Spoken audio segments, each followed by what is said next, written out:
So Phir ek baar, Cameron Sarkar, did anyone see this coming and did he even deserve it? Let me provoke Lord Dolar Popat by asking him that. Congratulations, by the way, fantastic victory.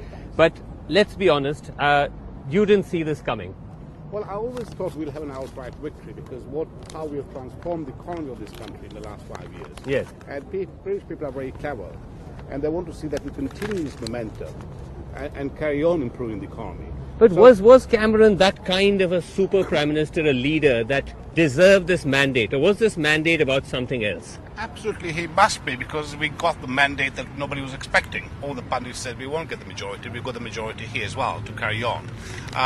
He has transformed the economy of this country. We were nearly bankrupt 5 years ago, and now we are what we are. And we want to see we carry on with this momentum.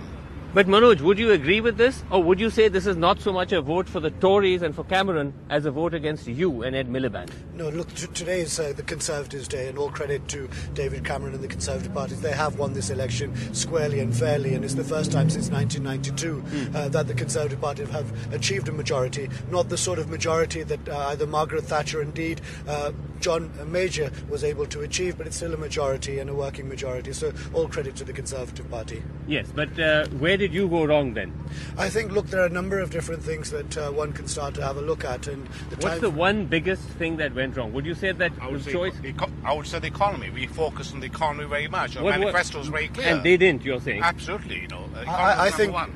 And helping working class people, having more houses, having more jobs, lower taxes, good education. Are you going to allow him to get away with this? I mean, I think now drop the diplomatic niceties. Our manifesto is very clear to help working people. We are a party of working people. That sounds like the Labour manifesto. I'm very glad that Dolar Popat has now started to say that, and thanks for allowing me to rebut this. I think, look, the Labour Party suffered an avalanche with the Scottish Nationalist Party and in Scotland. It did have some gains here in the UK, in England, but not as much. Right. But I think the Labour was Party... Was Ed Miliband a mistake in hindsight? Was it a mistake to make him the face of the Labour Party? Let's be blunt tonight. Look, he was the leader. He was elected as the leader for 5 years. He ran a campaign. He lost the election. The issues that he raised in terms of the NHS, in terms of the cost of living, in terms of education, were absolutely the right issues to raise. But unfortunately, he wasn't able to convince the public. That's true. Andrew, was Ed Miliband a mistake? Ed Miliband was a drag on the party. His personal standings were always well below that of the Labour Party. And Conservative negative campaigning worked. It worked because their message was, don't risk economic recovery by voting Labour, and they also said Ed Miliband is too left-wing to be trusted. And enough of the voters listened to that to make a difference.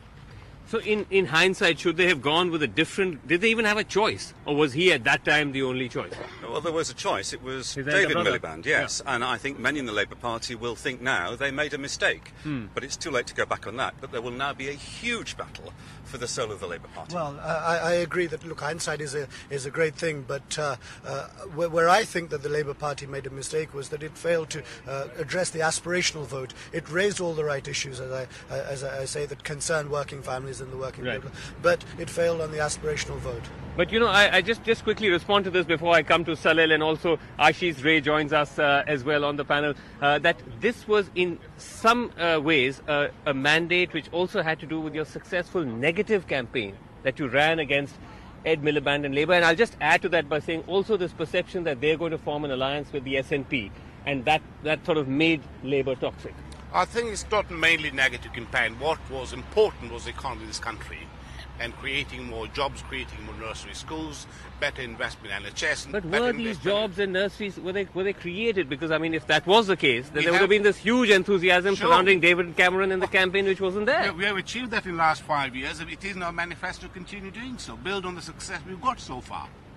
Salil, where do you think all the punditry and all the polls got it wrong? I mean, we've been talking about how this was apparently one of the most polled elections in British history. Just got it completely wrong. Well, a lot of people today are talking about the shy Tory syndrome, right? Which means that they are going to go in and vote for the Conservative Party. There but is it's such not a thing as a shy Tory. Tory, is it? Yes, which it only means that when someone asks you at the doorstep, who will you vote for, they will say Labour or they will say something else, but they will not admit that they're actually voting for the Tories. That may indeed have happened. And to go back to the question of negative campaigning, both parties did it. I mean, in the area where I live, I got campaign material from Labour Party saying with a photo of 10 Downing Street showing Cameron and Farage shaking hands and entering together, as well as a photo of 10 Downing Street from the Tory Party, which would show SNP and Labour going together. So both parties These did are it. photoshopped, is it? Or they No, were no, not? of course they were photoshopped. I'm sure they've shaken hands somewhere. You know, it's a very civilized and politicized system here. So it's not that they are going to start abusing each other when they meet each other. So there might be a shake hand photograph that they did use. One thing though, Ashish, from the Indian point of view is that when the leader loses, he resigns. I mean, he does not even waste a minute.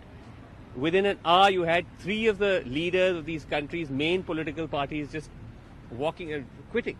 It's exemplary, and I think India needs to take a lesson from this, because in India, leaders tend to go on and on until they are in their 80s. Or even when they try to resign, their supporters say no, in Or the interest of the party. Or threaten suicide. Or threaten suicide. Yeah. No one was threatening suicide No, not when Nigel Farage was resigning. It's the done thing in this country, more often than not. There was an instance when Neil Kinnock lost and he continued as leader, but in recent times it hasn't happened. Once a leader loses, he or she resigns, and in this case I think it was only to be expected after a disastrous night that Ed Miliband would but also to put the same, I'll come in a second, also to put the same question to you about where it was also a disastrous night for the pollsters and the punditry. Where do you think they failed to read this, obviously this Tory undercurrent? One thing was certain, that even when the percentages were about equal, the Tories were going to be the largest single party. Right. There was always a sort of 10-seat gap. Even if the poll said 34%, the Tories would have been in the lead. They would have been the largest single party.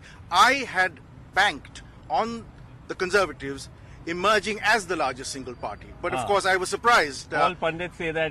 No, I've actually written about it. I've written about it and said that the Conservatives would be the largest single party. Okay. But a majority, I certainly did not anticipate that coming. Rahul, sorry. Also, though, the most appropriate thing that has to be said on an all-boys panel is that, while the man of the match may be David Cameron, the woman of the match, we have to mention her. I mean, this is history being written. Nicola Sturgeon. I mean, if you just look at the seat tally from 6 to 56, I mean, incredible. Incredible.